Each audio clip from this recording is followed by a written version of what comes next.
I think the journey defines us more. Nothing goes as per plan. Like What does it take to go from zero to IPO? a good product, a good plan, and consistent revenue generation and revenue growth. If you think it's going to cost X to start up a company, once you arrive at that number X, multiply it by 3 or 4 times. That's what it's really going to cost. How inefficient and expensive and time consuming it is to build homes. So AC Future focuses on building AI enabled transformer homes. If you would have a chance to go public again or just like fundraise from your investors, what would you do? Hi, welcome to Successful Prompt. Today I have Jose from AC Future, who led Phoenix EV all the way to IPO and right now working on the next big thing. I feel that success is so unique, but the failures has a lot of in common. And what do you think defines us more? I think the journey defines us more. It's not really so much about the outcome, I feel, like how you got to your success or how, what you endured through your failures. I think that's what really defines people and that's what sets them for future success. That's what I feel. Cool. Yeah. So, Jose, Chief Revenue Officer at AC Future, a company literally building Transformers houses. So, tell us more about the company. What are you building? What's the vision? Right. No, firstly, thank you for having me here at the podcast. So AC Future, it's a very unique company, and we're looking to address a few key challenges in today's world. One is just how inefficient and expensive and time consuming it is to build homes, particularly here in the US, but also there's a global, housing crisis. There's an affordability crisis. And then there's also certain industries like the RV industry, where there is very minimal innovation, which has happened in the last 3 to 4 decades. So AC Future focuses on building AI-enabled transformer homes, and we essentially have three products. One is a drivable version of a home, and the other is a trailer, which is kind of like a standard towable RV. And then the third product is the most unique, which is the ADU version, what we call the accessory dwelling unit. This is essentially a pod home, which gives you about 400 square feet of space, and it addresses a lot of different markets, including housing, hospitality, and so on. So It's on the conference. It's just like looks amazing. I'm looking forward when we can buy it. right. No, we are excited. I think we're hoping to come into market by mid next year with the trailer unit, and then by the end of next year, we'll also have the ADU. Cool. So, what will be the price? We're targeting for the ADU unit, which would be the most affordable of the range. That's going to be about 108,000, Mhm. and then you have the trailer, which will be around 138. And then you have the drivable version, which could be anywhere from about 220 to 328 or 330, depending on whether you're using a gas chassis or whether it's an all electric zero emission chassis. So Cool. And I read that the founder, Arthur Jean, even named the company after his daughters, Amy and Cindy. yes. It's so cute. So, what is the press story about the company? Yeah, I think it's actually fascinating because Arthur, he's a very successful entrepreneur. He's you know grown and scaled many companies in the past, and he's had significant success in the real estate industry, in technology, and also in manufacturing. So when he actually moved to the U.S. A few years back. Uh, he realized that the way homes are built in the US is very inefficient and expensive. And he wanted to kind of, he dreamt of what it could be if it was done differently, right? And that's how he came up with the idea and the concept for the product. And he really looks at it as, when his kids grow up, what would their future look like, right? So that's kind of the story behind the name. And I think it's fascinating, right? I mean, I had the good fortune of meeting him not too long ago, and I was very impressed by his vision and also excited by all the different segments and industries we could have an impact in. And that's what prompted me to join them as a chief revenue officer. Yeah. So, he believes that like all our cities will looks like just like small houses. Well, not necessarily small houses, but it is about addressing specific issues. I mean, just look at the housing market, right? We're here in the Bay Area, which is in Silicon Valley, where it's one of the most expensive places to, Oh or yeah. right, to rent or even buy a home. It's extremely expensive, and it makes it very unaffordable. And forget the Bay Area. If you look at the U.S. at large, the average age of a home buyer today is 52, Mhm. right? And the average age of a first-time home buyer is closer to 40. It's about 38 years. So there's a whole generation of people who are just priced out of being able to buy a home. And that's where we think this product can make a huge difference. And that's, and also since the pandemic, there's been significant changes in the way people work and live, right? A lot of people have gained the flexibility of being able to work anywhere they are, right? I mean, so there's the whole concept of digital nomads and people who want to live off grid and people who want to be on the move and live in different parts of the country or the world. This enables that, right? You have a home on wheels. You have a home which you can tow, or you have a home which is very easily set up, and that makes this product very unique. Oh yeah, it was big dream of Anastasia, 18 years old, to travel the world Right. and just like live, work remotely and just like live in the middle of nowhere. I think we all dream of that. Yeah, yeah, it's amazing. So, who is your customers? Whom are you selling to, and what is the main channel of selling? We met on Gen AI Summit, and you told me that you had an exhibition on CES conference as well. So, yeah, tell me more, like how you selling it. Yeah, the CES conference is when we actually, CES 2025 in Las Vegas is when we actually showcased our the concept vehicle, and it was a huge success, right? I mean, it was people absolutely loved it. We had over close to 500 people pre-order for the unit at the conference, pretty much, or during the conference. It got a lot of media attention globally. It got the attention of various industry players. So we had participants in the space, dealers, and we also got a lot of media coverage. And we also won a lot of awards. We were actually named the most innovative product at the conference by CNET. We were covered by Forbes and so many different, media channels. So yeah, so we were very excited about it. And since then, we've got a lot of inbound interest. We have over 1,000 pre-orders right now, not just from the US, but globally. And to looking at who these customers are, there are a mix.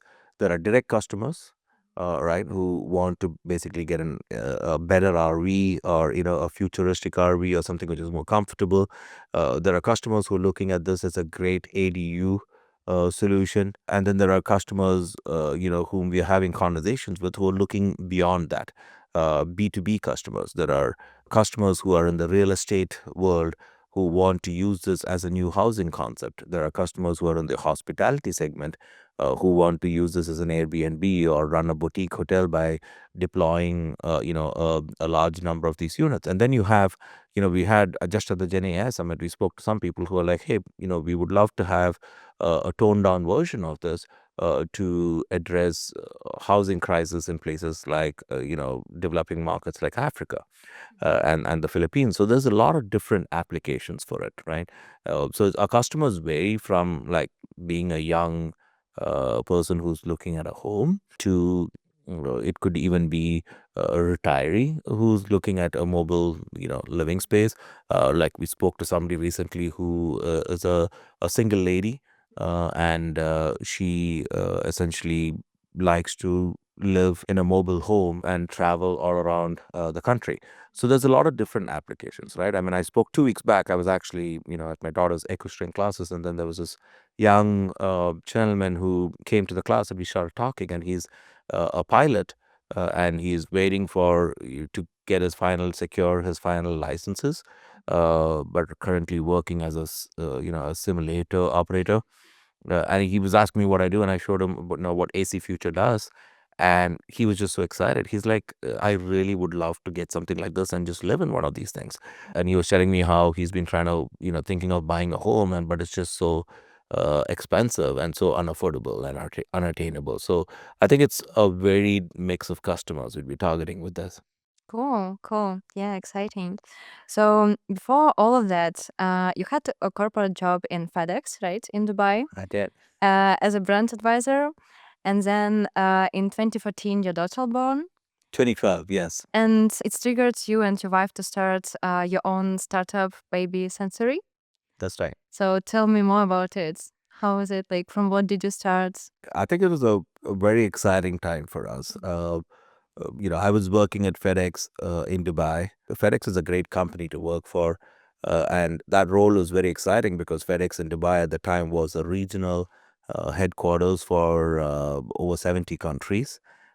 So the role kind of spanned various projects, So I had done stuff in Syria and Ethiopia and Southern Africa and Sri Lanka and Turkey. So it was a very exciting, kind of role. And my wife was also in the corporate world. She was actually a, senior research director with a market research company, and she was doing projects all over the Middle East, including Morocco and Iran and Egypt and all of these places. So it was a great time. And then, when, our daughter was born, Talia, my wife decided to take a break from the corporate world, and she started getting more involved and educating herself about the importance of early years.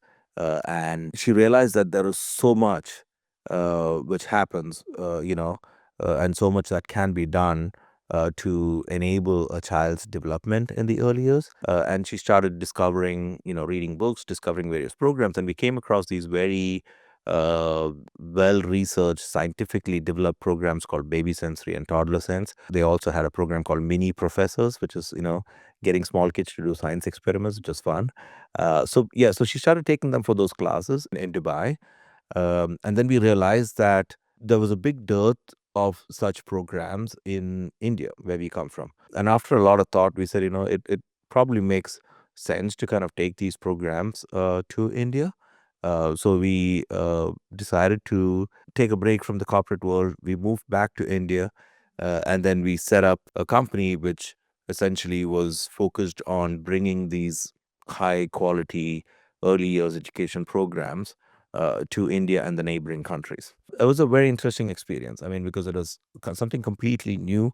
It was very sensitive, I would say, in a market like India, because oftentimes when a child is born in India, it's not just the parents, but even the grandparents and the larger family have a say in what parents do with the child. Oftentimes, the father and mother are working, and the grandparents are the one who are looking after the child. So it was a very interesting experience bringing something like this. A lot of questions, a lot of intrigue from parents and potential customers. So it was a very good experience. And then, but the one thing we realized when we started the program was that uh, because of just the dynamics of the market, many parents or many customers, target customers, both the father and child are working, and they would rather have a high quality program where they can come and leave the child. Our programs required for them to actually come and do the classes with the child on a regular basis. And we saw the need for that, and we actually established something called the Alchemy Nursery, which again brought in world class early years education programs, but in a different format, but also included care. So we started that, and then we had contracts with various corporates, including some of the larger corporates in and around there, and we had so it became not just a early years education center, but also a trusted daycare solution, but which provided very high quality care and education for kids. So it was an interesting experience. I think it was, it's not something which I ever thought I would do, Mm-hmm. but it's just a natural progression Mm-hmm. of what we thought was right, and we pursued it. So what did work in this startup and what not? Because yeah, like then in 2 years you actually joined another company. But tell me more about like, yeah, what didn't work. So what didn't work? I think I'll start with that. I think the offtake. there were a couple of things. I think one is the consumer side of it, right? I mean, what we expected to be a lot more acceptable in terms of the number of customers who would jump at something like this was very different actually. When we were quite surprised by it. So I'll start with the basics, right? We picked a location where it was more younger couples, Generations. yeah, no, younger couple Mm-hmm. or younger people living, in Bangalore. We started off in Bangalore. So we picked a location which is Whitefield, which is, where there's a lot of tech. It's kind of like, being in the middle of the Silicon Valley of India, with a lot of tech companies there. And we said, okay, I mean, these are young couples who are earning very well, and they, have much higher exposure to the best things in the world. So we assumed that that would be the best market for it, right? But it was interesting because of the dynamics of, how, these young families are. It wasn't as popular there. Instead, it was actually popular in a completely different location in the city, where traditional part of the city, but then the wives generally weren't working. They looked at this as an opportunity to basically uh, come and spend time alone with their children, young babies, and it worked very well there.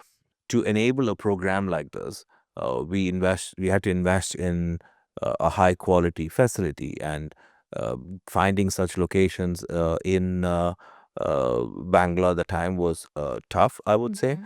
With So the you invested your own savings, right? Yes, yeah, it was we invested all our money into it. There's no regrets, is what I would Mm-hmm. say, right? I think it worked to some extent. We uh, intended to set up franchises, but then the entry point for the franchises were a little high because we were importing even just the equipment, the tools and the toys and all of the materials we were using for the classes were all being imported, right, to kind of provide that world class quality.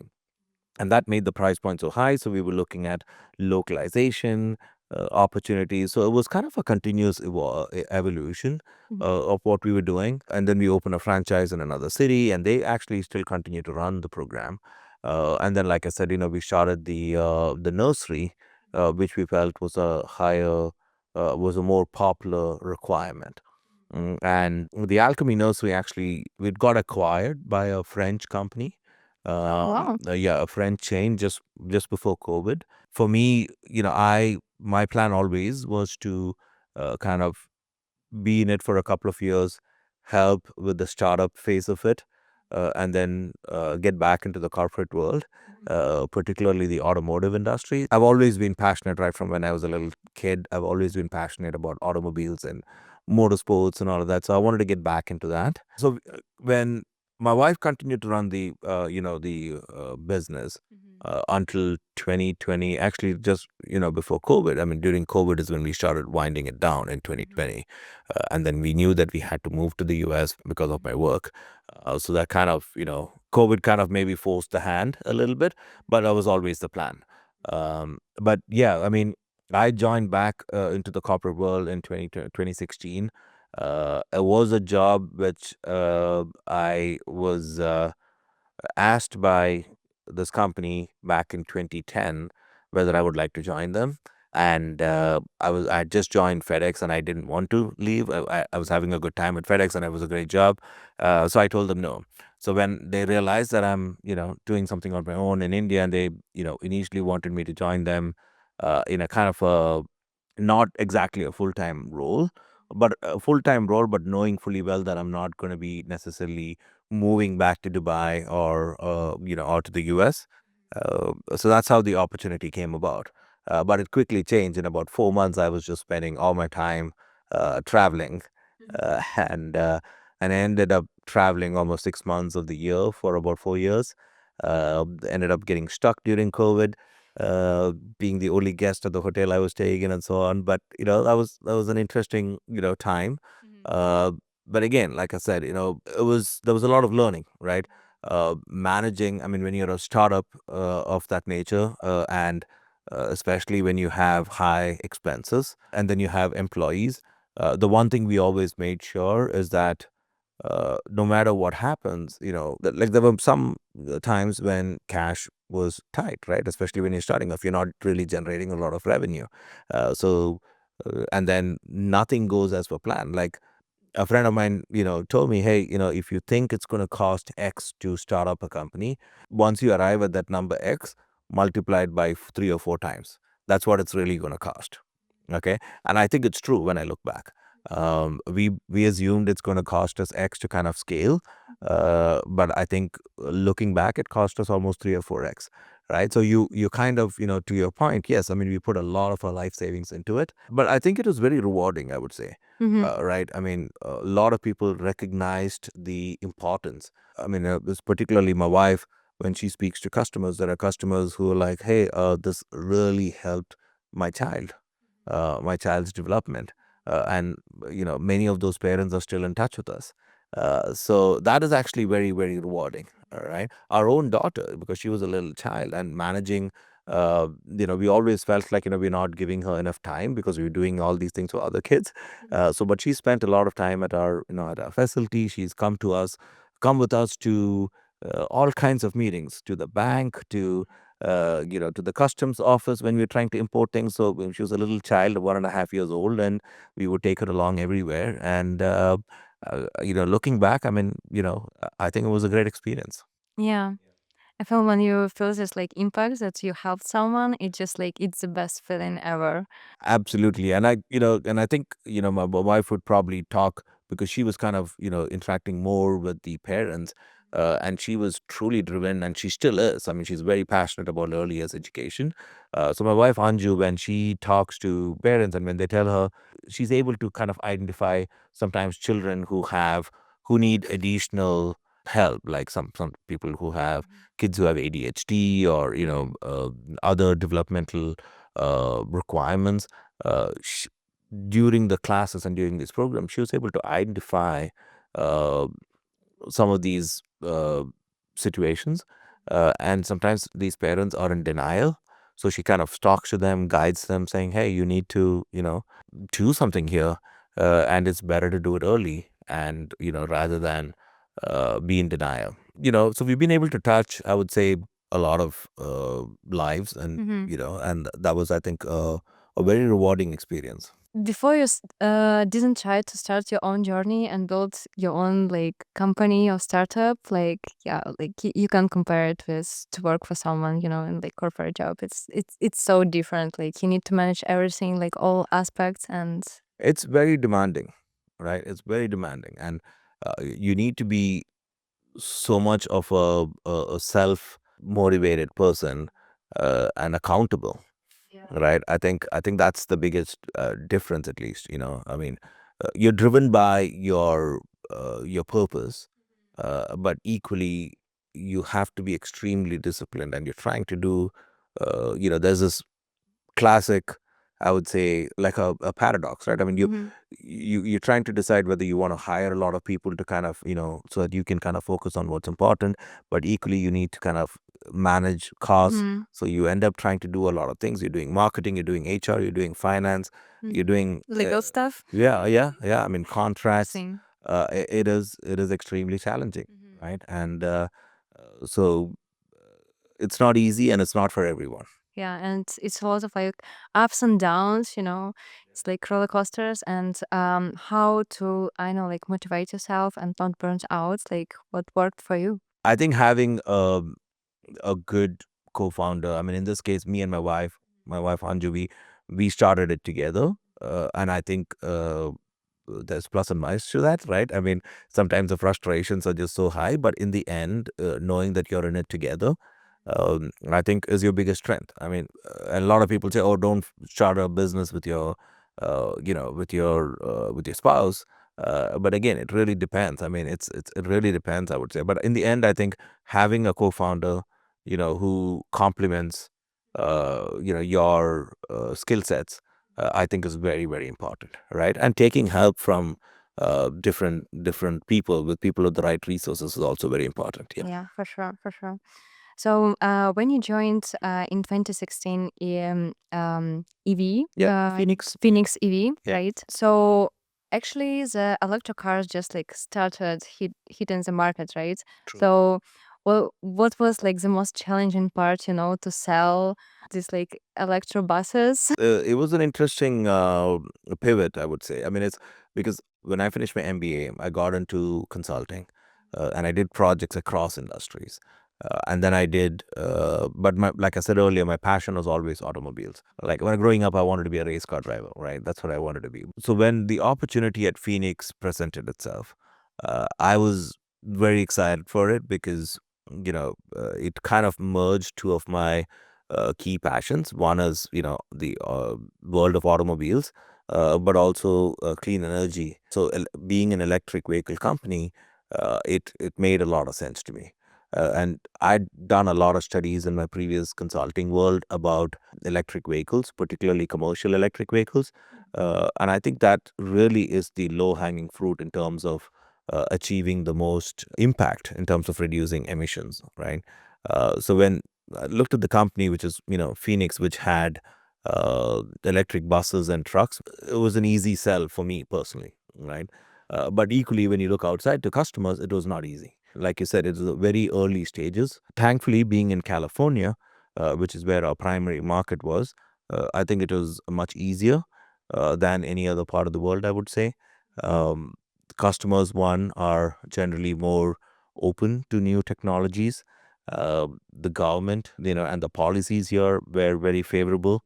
And we had, I would say, a product which targeted the right niche, like shuttle buses, for example, and medium duty trucks. These are products which don't go a lot of distance, and they typically tend to run a fixed route, or a route which is very predictable. So converting those vehicles from gas or diesel to electric was, I would say, easier. I think the biggest challenge was to convince customers that the solution would work for them. So we were able to get the support of various grants and incentives to kind of make it more affordable for some of these fleets. Particularly, we started off again within that larger spectrum. We started off by identifying what are the customers who would benefit from it first, and we looked at things like airport shuttles and like the shuttle bus segment specifically. So airport shuttles, some cities, campuses, those are the kind of customers we went after first. And I think it was, I would say, it was a fairly successful venture. Yes, it was tough. Selling outside of California, where there weren't as much incentives for customers to actually try something like this, was tougher. In California, particularly, it was the right place to be and the right product to introduce. You led Phoenix marketing and business development and helped them to launch contracts with NASA and LA airports.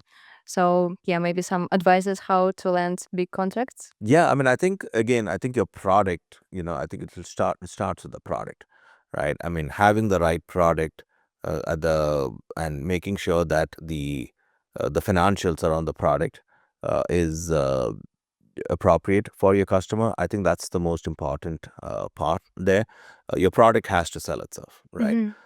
Now, in our case, the product was great, the price not so much, but then the incentives were definitely helpful, right? I think there were both federal and California state incentives, which help. But then the trick at the time is to it's not just obvious, right? It's not like, oh, there are some programs which are out there which is for everybody, but there are a lot of incentives and grant programs out there which is not obvious.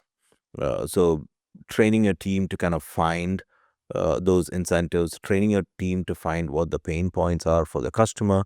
Like many of our customers didn't know what to do with infrastructure, right? They've never done electric vehicles.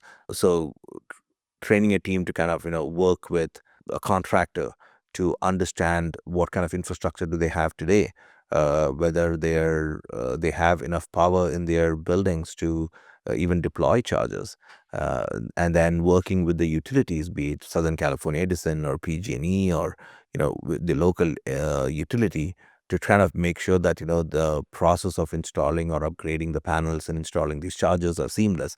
I think those are all nuances which we had to go through to make the process easy. and we took ownership of that entire thing. So we didn't just go sell a product.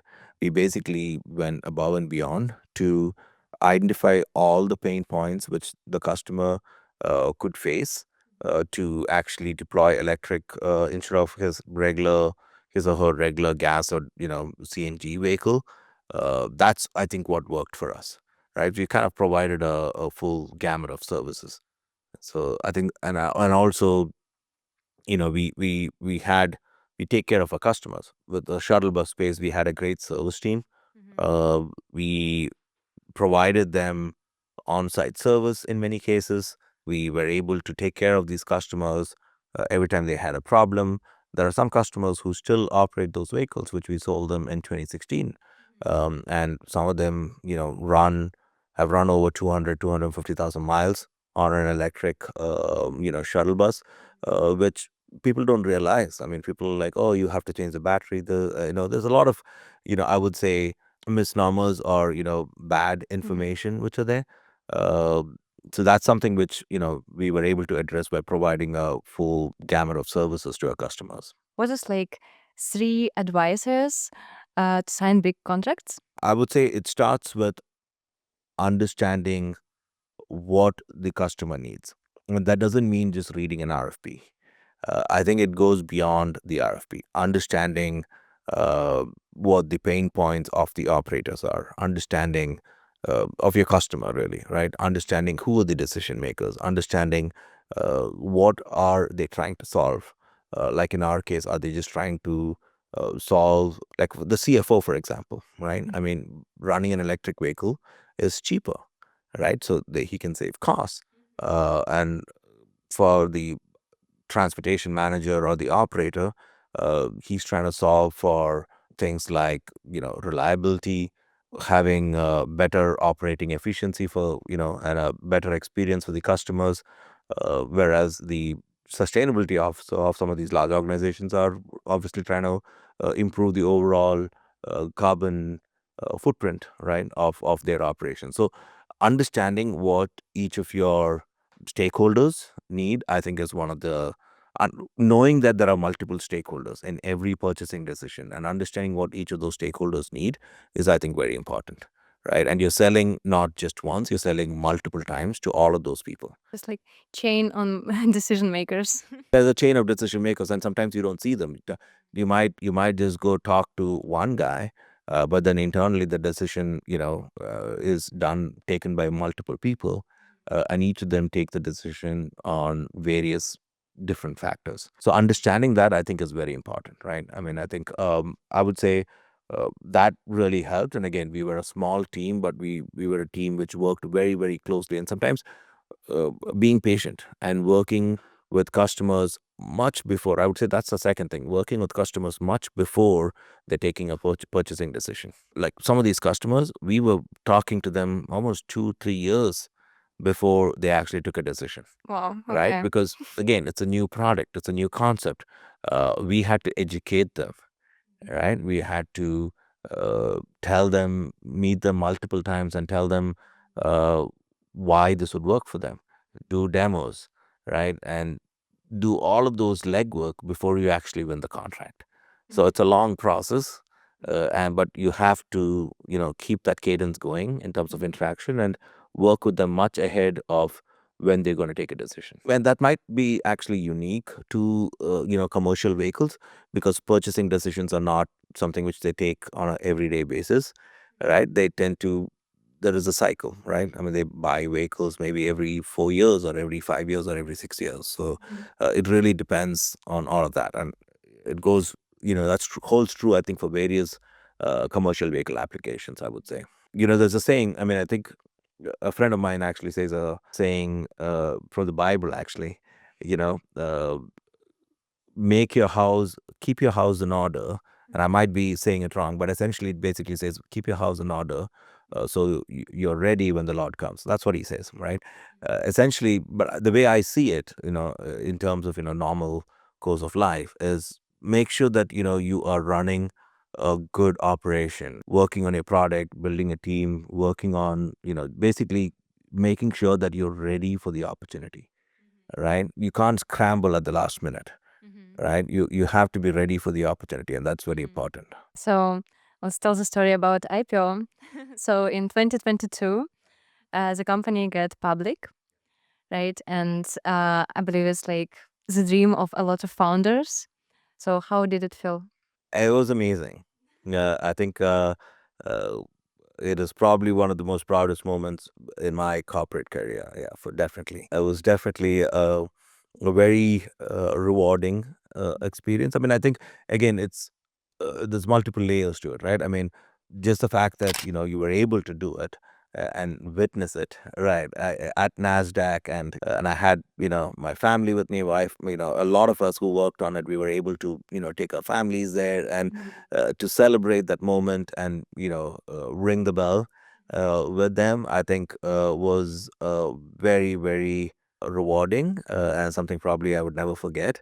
Uh, yeah, and it's funny because it was in the summer, and then I remember my daughter had to go back to school, and I think her teacher asked all the kids in the class to write about your summer, and then she actually talked about how she went to New York and she went to Nasdaq and she rang the bell or something like that, and I was like, okay, cool. I mean, I could that was to read that thing too. I mean, I was pretty cool, and she did little pictures of she's a very arty person, so yeah, so it was pretty cool. But I think the whole process, it wasn't easy. Okay. I mean, we had our founder, or the chairman of the company at the time, who had acquired Phoenix out of, during COVID, because Phoenix was previously owned by a Dubai based group. They were the primary investors in it. And then during COVID, they exited the business, and then it was a US based solar and renewable energy focused company who, he acquired the company. And then with his leadership is how we decided to go public. And that process, I mean, it was a learning experience for me. I had never done it before. He had some experience, but even with that, I think it was a very challenging process, I would say. And you realize that nothing is straightforward, right? I mean, especially the IPO. Like at one point, we were looking at a specific valuation, and then suddenly IPOs of electric vehicles wasn't as favorable, like it wasn't in fashion anymore, kind of a thing, right? It's almost like fast fashion, right? Yeah. So you suddenly it's not in fashion anymore, and then what you're able to raise is much lesser, right? Which is, I was like, that's interesting. I mean, so the timing is everything in when you go in, for an IPO, right? I mean, you it has to be popular. It has to be something which investors are looking to back, and that was, I think, for me, the biggest learning in the process. I was very intrigued that at one point, everything changed, right? I mean, from what we thought the valuation was going to be to what it would actually ended up being. And also, it is, again, there's a lot of factors to it. There was a lot of companies which went down the SPAC route to go public, EV companies. And many of them fairly quickly were not very successful because I think everybody were going after the same market. Everybody had overinflated valuations and targets, and a lot of them were taking the money which they raised to go and set up factories, which meant their overheads were very high and their burn rate was too high. Again, I mean, it's not the most prudent way to do things. We were going a traditional IPO, so we weren't raising money off, uh, unreasonable forecasts. So I think the raise which we had was much smaller, uh, but in hindsight, that kept us humble, right? We did not go buy a massive factory. We did not, do all of that, and we were able to Phoenix continues to exist. It has been a challenge for the entire industry, and Phoenix has its own set of challenges, but I think we fared better than other EV companies in the commercial space. So what did trigger this decision, to go public, to go to IPO? I think the primary thing is that when you're a public company, you just have a lot more tools to raise funds and grow the company. Right. I think that's I think the biggest factor. Yes, you can. There are a lot of companies who've been successful and raised funds and all of that staying private, but just being public actually just gives you more tools, really, and more options in terms of raising funds and being able to grow. So, what does it take to go from zero to IPO? I would say a good product, a good plan, and consistent revenue generation and revenue growth. But I would also say it requires a village. It's not just about your company, right? You need a good banker, you need a good law firm, you need a good set of investors who believe in you, and a good management team, right? Because when you go public, it's not just about, a couple of co-founders, and a bunch of engineers who are trying to, solve the problems of the world. It's You have to have a much more organized setup. So you need, particularly on the finance side, and compliance. So when you go IPO, I think it just completely changes the requirements of the organization, and I can think of a million situations where going IPO is not the right route, right? Because it just increases the burden on the management team. So if you goal is to kind of focus on, and if you need to focus more on actually building the product and building the company, I would say just stay focused on that and maybe leave the IPO for a later time. Yeah, I know that it's actually cost about like half a mil per year or even like a million per year to even like the manage IPO. Yeah, exactly. I mean, I wouldn't put a number on it, but you're absolutely right that it costs a lot, right? You have to have audited financial statements. So you need, your auditors, you need to have disclosures, you need to have, a lawyer kind of managing all of that. So there's so much of cost and time it takes from the founders or the management team, or and I think that needs to be a conscious part of that decision as to whether you want to go IPO, right? And I can also think of situations where probably you could even raise more money if you're a private company instead of being public, because when you're private and you're raising money, you only need to manage the expectations and uh, the interpretation, okay, of the investors whom you're working with. But when you're public, it's not like that. I mean, you're working with what do the analysts think, and what do all of the your retail investors think, and you're so subjected to sentiments. So yeah, as a startup founder, you really should think hard about when do you want to go public. Yeah. Phoenix raised 10% of planned 150 million, right? So what's happened next? Yeah, I mean, I think, like I said, the valuation changed pretty drastically, but also our public float was very limited, right, when we went public. So what we did with that funding is we focused on what was most important.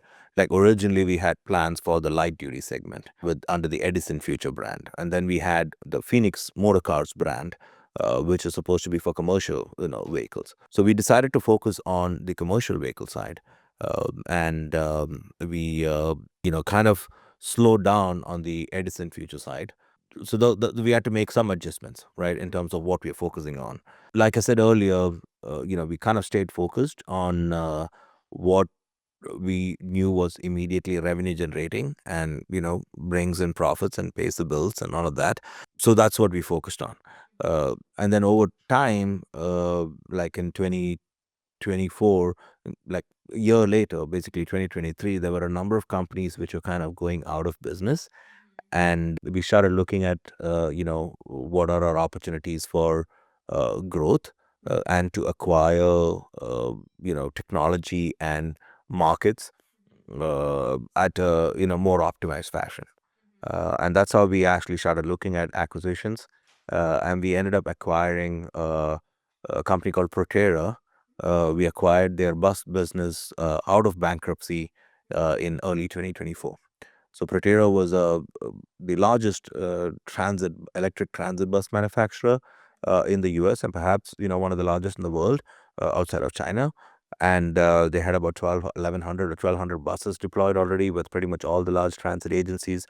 Very mature technology, a lot of innovation, and we were able to go in and acquire that business with limited cash, uh, and the experience we had in the commercial vehicle space, and working with various government agencies, all of that helped. We charted our own path, is what I would say, right? I mean, we had to scale back on some things because we didn't raise as much as what we originally thought we will, But on other things, I mean, I think we like I said, we were able to stay focused, and then it allowed us to capitalize on opportunities which came by later. So, if you would have a chance to go public again or just like fundraise from your investors, what would you do? I mean, I could talk about my current company, AC Future, right? We are it's been bootstrapped by the founder so far, and one of our goals for this year is to raise about $20 million in our Series A, and I think we're doing the right things. We stayed focused on building our concept, showcasing the concept to customers and the industry, and we've got a lot of positive response, and basically being present. I mean, it really depends on the product, right? And ours is a product which customers need to experience and see, right? And it completely changes the perspective. Like I can sit here and talk for 4 hours about what AC Future is, but if somebody sees it for 2 minutes, it makes it a completely different. Like you saw the product at the show, and it completely changes their perspective, right? So we are uh, basically focusing on making sure that our target customers or stakeholders or investors are able to experience the product. So that's what we're focusing on. I mean, again, an IPO is not a necessity, right? It really depends on each company's strategy, right? So it has to be a well thought out long term strategy as to what you want to do. I would say, there's no definition or, a formula which you can follow with some of these things. Yeah, you have to kind of apply, you know, uh, the larger concepts to what specifically applies to you and create your own path. So, how do you deal with outcomes which not meet with your expectations? It's Because I assume you expect that you will fundraise like a lot of times, right? I mean, more, right? you have to be resilient, right? It's not just fundraising. I mean, you have so many situations where you're like, oh, you have cash flow situation, you have production delays, you have product issues, you have all of these challenges, and I think what works for you is being resilient and having a team around you who are all focused on solving the problems, and knowing fully well that not getting it right the first time, or things going wrong is very normal. Right. I think what differentiate good companies and bad companies is how they react and how they prepare for when things go wrong. Yeah, so let's imagine that you can just like jump to the past and change something, like anything. What would you change? To the past, Yeah. I really am not a person who has much regrets. So I don't know if I would change anything really. I mean, because it's not a path which I, kind of sat and chartered for myself for many years. It's something which has kind of been very organic. For example, moving from India to Dubai was not something which I planned for.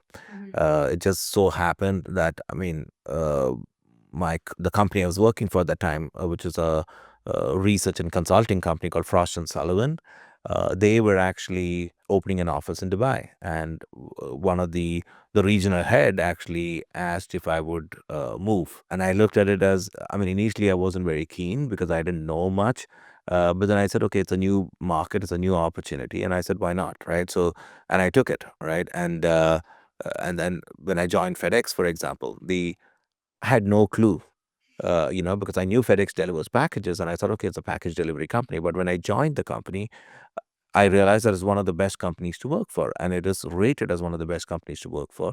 And the experience there was very enriching, right? And it's not a package delivery company. I always say it's not a package; it's a technology company. They are a technology company which uses technology to deliver packages, right? It's actually, I mean, you'd never think of FedEx as a technology. I mean, at least for me, I mean, I never took of the thought of it that way, right? I mean, there is so the intricacies and they are a very disciplined company, right? I mean, at least the amount of rigor which large companies like FedEx, successful companies like FedEx, go through for every single decision. Sometimes you don't have that in startups, right? Sometimes it is a few large personalities in the company who are taking all the decisions, and they're not necessarily right, right? But whereas in companies like FedEx, which are large companies, you have a system, right? And you have to have multiple department heads and regional and global heads having to kind of vet these decisions and challenge these decisions. So the number of mistakes they make is very, very few. It might be slower, but the number of mistakes they make is very few. And then you have companies like Amazon who kind of do the same thing, but they have devised a way to be very agile like a startup, right? So yeah, I mean, I think all of these experiences, I mean, it's not really something which I charted, right? I mean, so I really can't think of anything which I would go back and say I would change something. I mean, Mhm. I'm pretty happy with the way life turned out. Before you sell electric buses, right, and like different kind of cars as well, even forklifts as well, right? Mm-hmm. So, and right now you joined AC Future to sell smart houses and RVs. So, what's the difference? I assume the previous company is more like B2B, and here is like more B2C. Yeah, I mean, I think the end customer here is definitely a B2C customer. Mm-hmm. But I think the biggest difference is how do you kind of address the nuances of how do when you sell to a customer, end customer, right? And when you sell to these industries like housing and hospitality, I think it's very, very different. You have, but there's a lot of, you gain your strength from, all of the similarities. I think in the end, a lot of these things are very similar. I think what is important is to learn fairly quickly what works and how things work within that particular customer segment. And I had the good fortune of being in the consulting industry and being a consultant in my early years. And I was doing a project in a different industry every 2 or 3 months.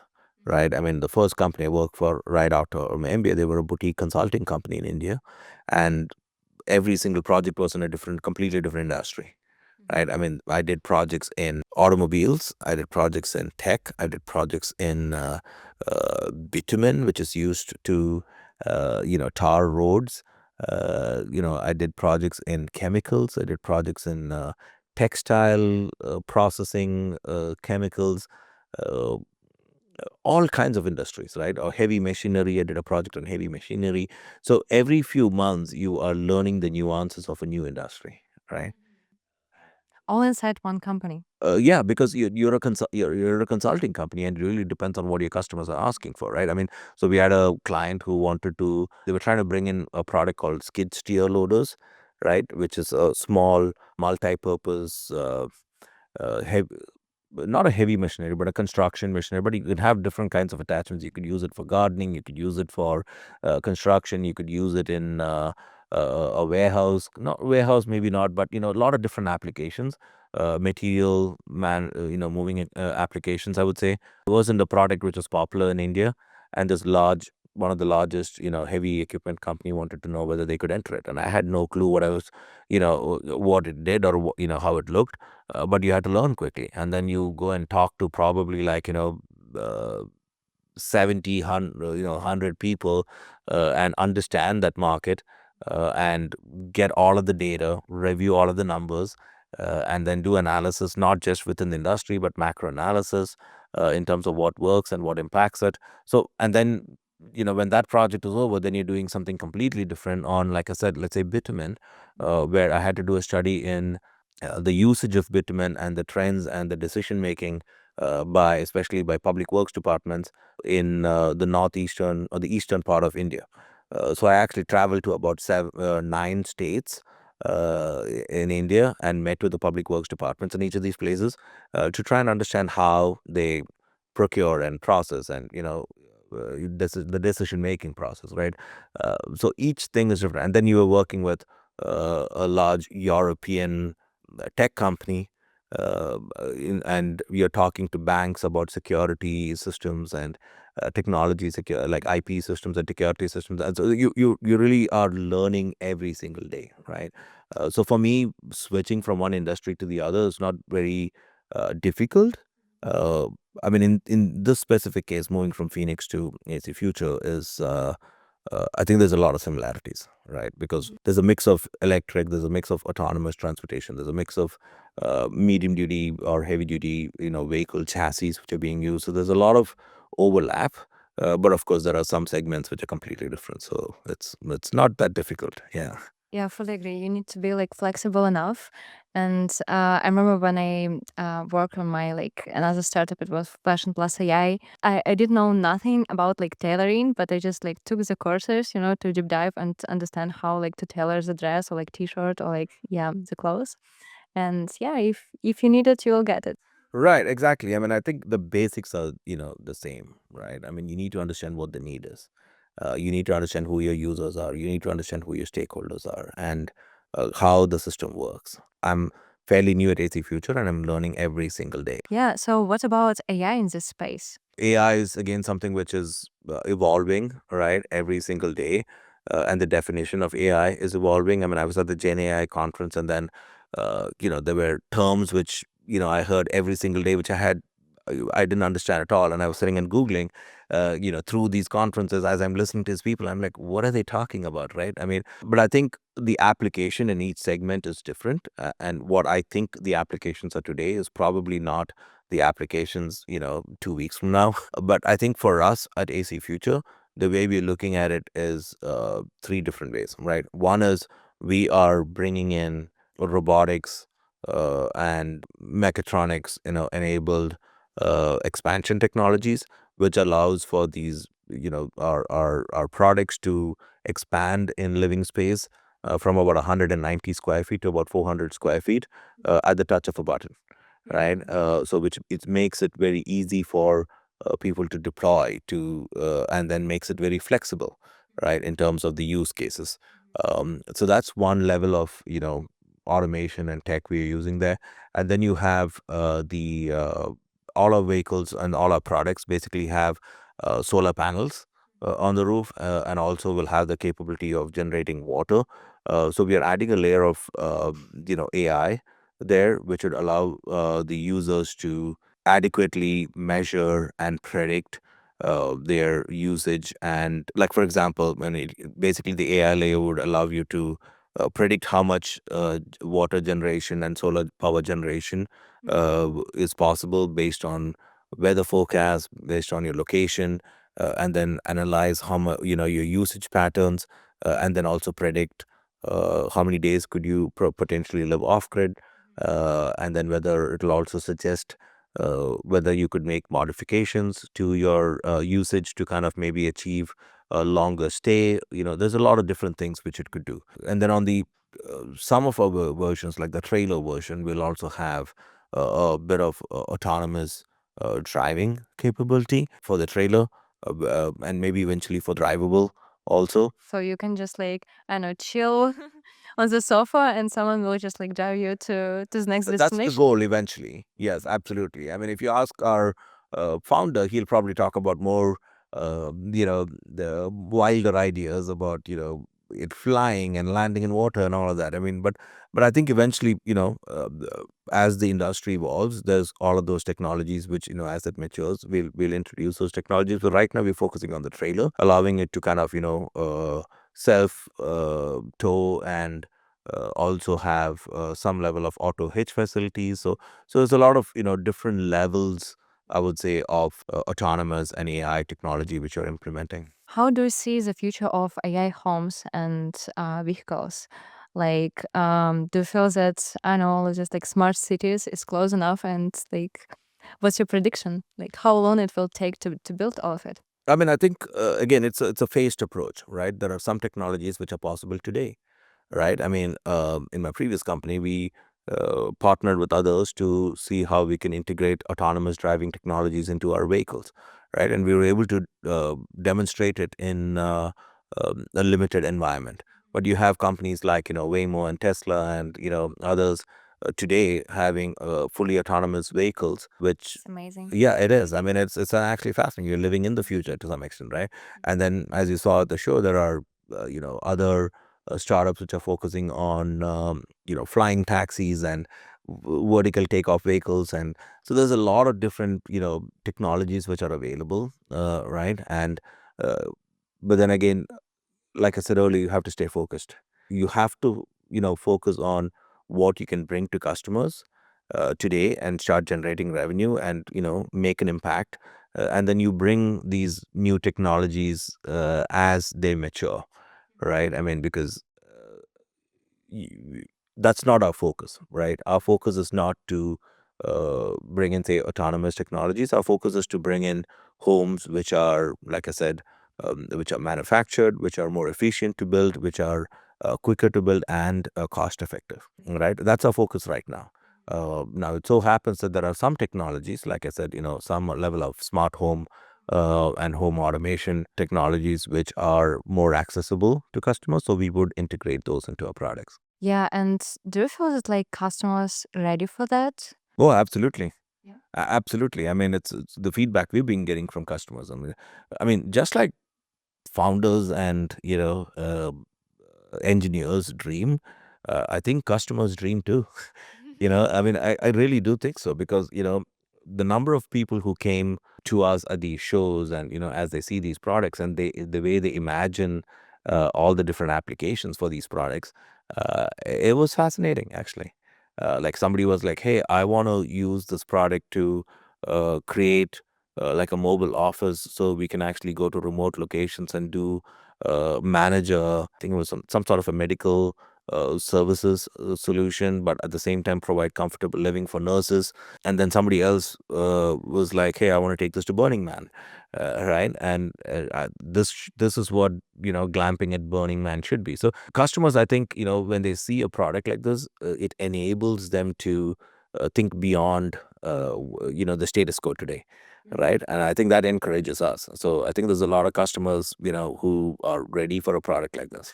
I'm searching right now for a RV to go to Burning Man as well. And I would just like dream to go to Burning Man with your RV, it's just like super comfortable and you have everything inside. And yeah, it just looks amazing. Yeah, no, I think, like a lot of different applications, right? I mean, it enables people to think beyond the normal. Yeah, for sure. Do you see any AI risks? Because potentially, if AI managing your house, like it could be like a lot of risks which could go wrong. And yeah, maybe at some point, like all of these episodes from Black Mirror can become our like real life. What do you think? I mean, the way we are implementing, I don't think there's much risk. It's not a situation where AI has got complete control and is taking all decisions for us, right? It's not that.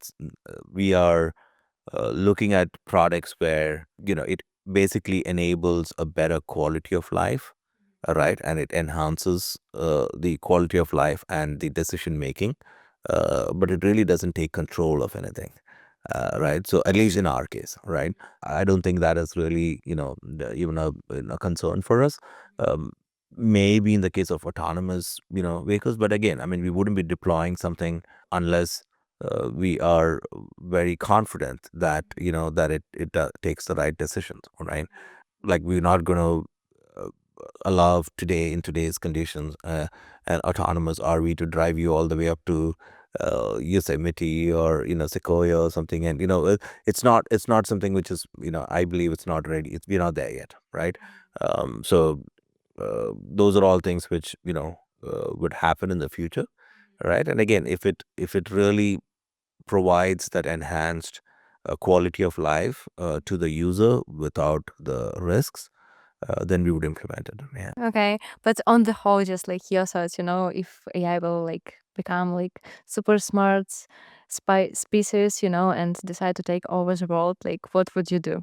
What does AI get by taking over the world? I mean, the way AI is designed, I mean, it doesn't gain anything by taking over the world. I don't believe it. I mean, I think uh, the way AI in the end, it just enables humans to be smarter and powerful and more efficient, right? And I don't see a scenario where AI is more powerful than the people who create it. It has a lot of information, it has a lot of knowledge, it has all of that. But I really don't believe a situation where it is at odds with humans, right? It'll always be uh, an accessory to humans. Mm-hmm. Yeah. Yeah, I just feels like AI already like smarter than us, right? Sure. Yeah. We will never reach in our life all of this amount of knowledges which they know. And yeah, like for example, right now we have dogs Yeah. and we just like smarter than dogs, so we just kind of like managing them. So I'm just like scared that like maybe at some point AI will become like much smarter, and will have their like independent and like already there are a lot of papers and AI can develop itself. Like you said, I mean, AI is smarter than us, right? But I think that only makes us smarter. Like, I think that loop closes out, is what I believe, right? It really depends on how you want to use AI, right? And yes, I mean, it can self evolve and it can learn itself and take decisions for itself. But in the end, somebody has to. I really don't believe this is a situation where it's a threat to humans, right? I think it'll always be an accessory, is what I think. It was amazing. It was fantastic. Last question. So, after everything you have gone through and seen, how do you define success for you now?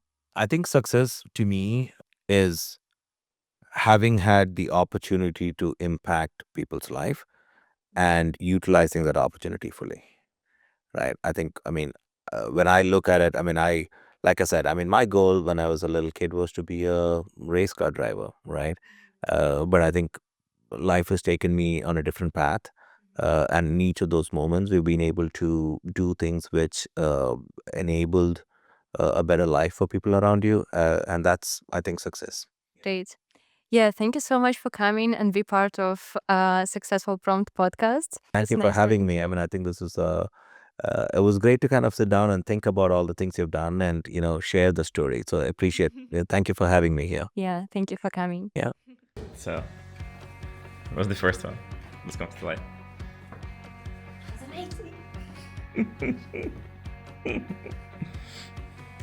What do you think?